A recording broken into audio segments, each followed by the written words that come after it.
Hi. Hi, this is Mike Siver, and we're doing a continuing show on repairing broken adults. And we just did a segment on the sponge, and that's why these containers up here are full of different colored water. And I used an example of the first dark colored one being the family or the environment that a newborn child gets put into.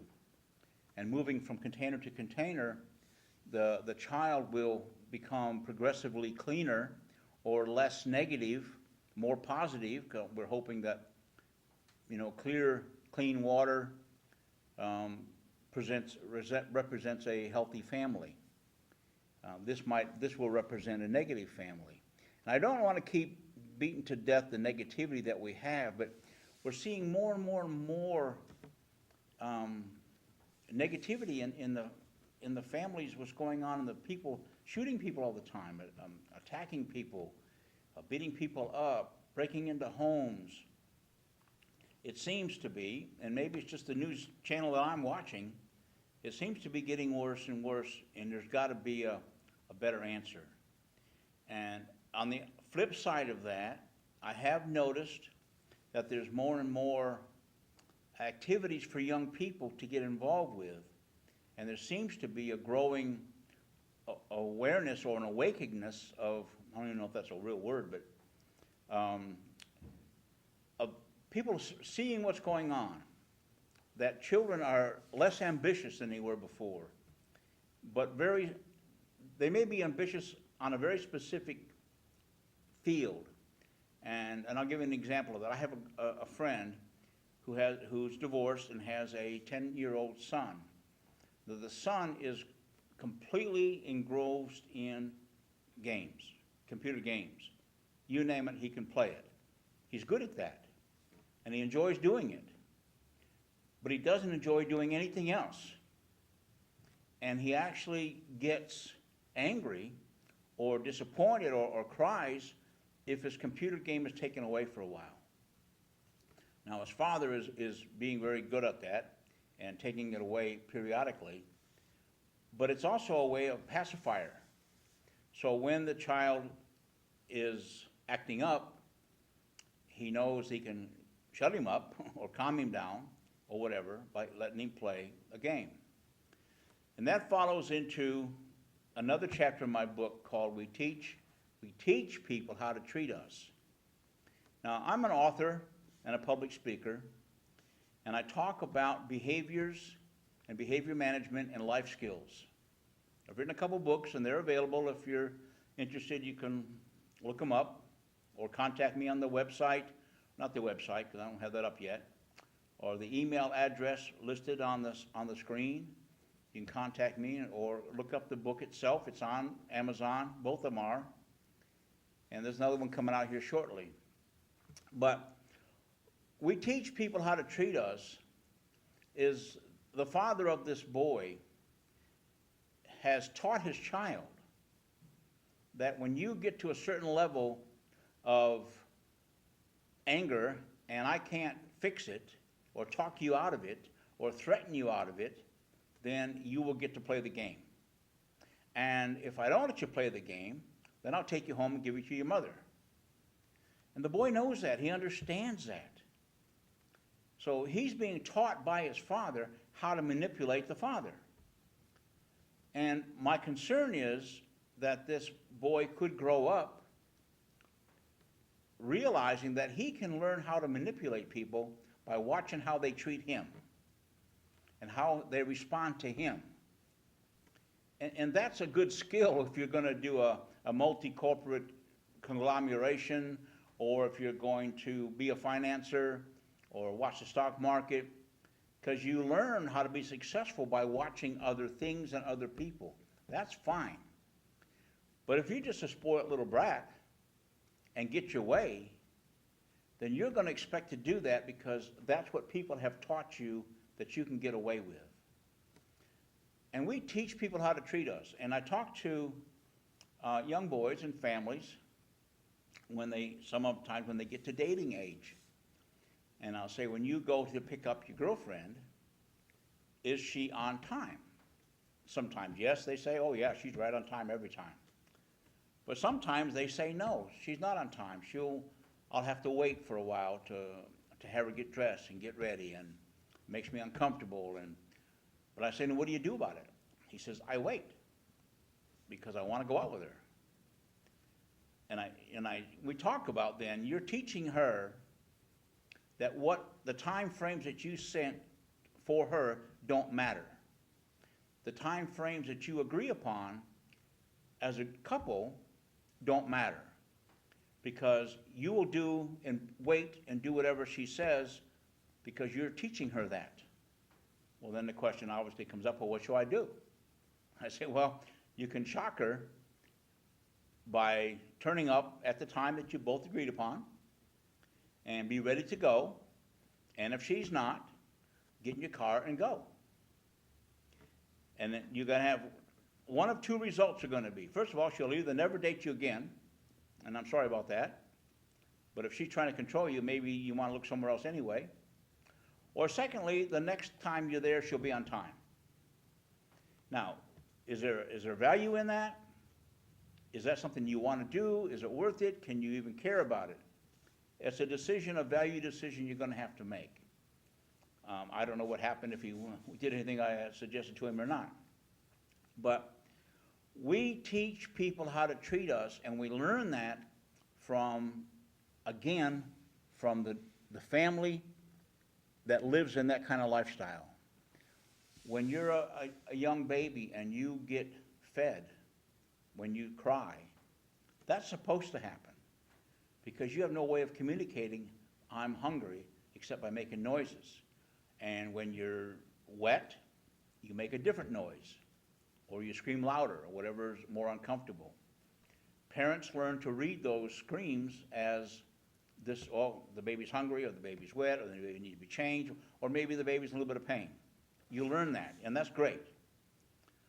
But what the baby learns is, if you make those sounds, I'll get attention.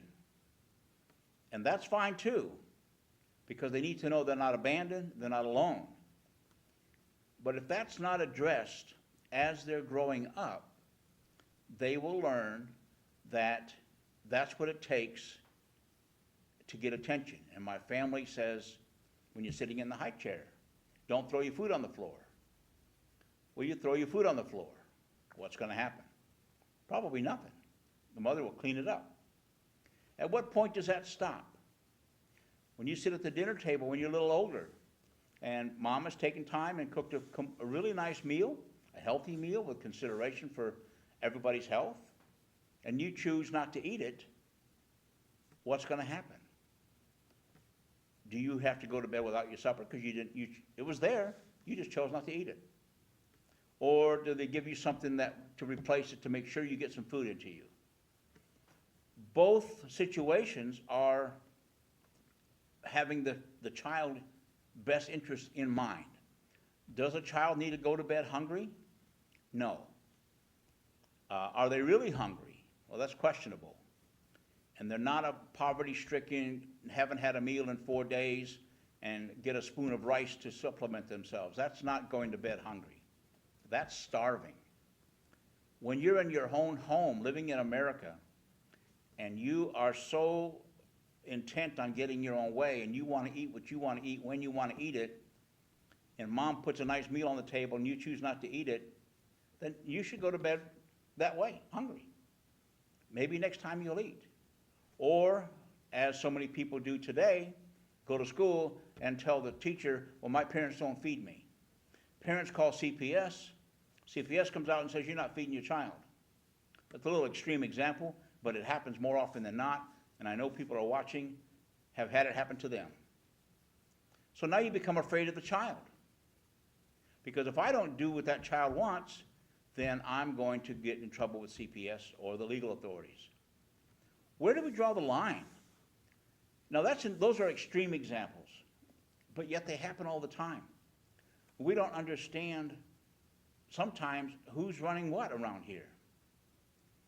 And I have a good friend that comes on the show every now and then who's just dealt with whole years of adoption of other children, and what she could not do or what she could do with those children. her hands were tied as far as authority figure and discipline on what could be done. And today she's still struggling with how to rein in some of the kids' behavior. And we talk quite a bit about that, and it's difficult. I think there's a turn coming in. I think people are understanding we've created an environment that makes it unhealthy sometimes in our own homes, and we've lost the authority, we've lost the ability to control our children. They now sort of control us. And in the counseling that I've done and the coaching that I've done with other families, I've heard a lot of times, well, my child threatens to call CPS on me all the time. And I'm afraid of my child. I'm afraid to discipline them. Well, part of that is maybe the parents need to call CPS and say, what can I do? They threaten to call you all the time. This is my name. This is my phone number. This is who I am. Come out and visit my house. Come and talk to my children. And let's just see where my boundaries are as a parent, because I'm not running this house. My children are. And we have to have a way to address that and generate within the children some respect of authority, because the thought starts in the home. If you don't respect the people who you grew up with, who taught you, why would you respect anybody else? Now, a lot of young children respect the police. Why do they respect the police? Well, after speaking to a lot of children over the years, the only reason they respect the police is because the police can arrest them. The police can get them in jail. They're afraid of the police to a certain extent. And should they be within reason? Yes. Within reason? No. They should learn that the police have a job to do, and if they don't do their job, then there's going to be a lot of difficulties in the neighborhoods. So the police are there to do the stuff that parents don't want to do. Don't want to police the community anymore. You know, in the old days, you heard something go wrong in the house, 5 families came out of their houses to see what was going on. Today, they close the door and draw the blinds. That's not right. So we have police to pick up that slack. The parents need to help figure out as a group, and you'll see on the screen the name No Fences. No Fences is a nonprofit organization that we've started to help reduce the fences and reduce the difficulties that people have to fit into adjust in society and how to make it work. Now, No Fences covers a wide gambit of different issues, from inmates coming back out of jail to single parents, single moms, single dads, trying to meet the needs of the children. There's a lot of obstacles that we place in our lives, either have been placed in our lives in front of us, or that we place in our lives by our own actions and our own behaviors. So what we're trying to do here on this show is address some issues of the children before they become adults. And that's what we call repairing broken adults. We have to, and there's a quote here I'm going to read that says, and it was written by Frederick Douglass years ago, "It is easier to build strong children than to repair broken adults." Well, we all want to have strong children in our families, but we also don't want to be afraid of our children. So there is a movement to give authority back to the parents, and we're looking at that, and we're helping along with that, and that's already out there. And parents don't need to be afraid of their children. They grew up too fast as it is with the shows on TV today, everything going on. The children are growing up very fast, too fast, as a matter of fact. The innocence is gone when they're very, very young, and that's a shame. So our goal, and my goal, is to open the door, and we've already got some feedback on the email, and we're getting some pretty much daily now, a little bit here, a little bit there, but I'd like some more feedback. And people want to come on the show, please come on the show. Talk about what you need to talk about. With that, I'm going to have to say goodnight, and I'll see you.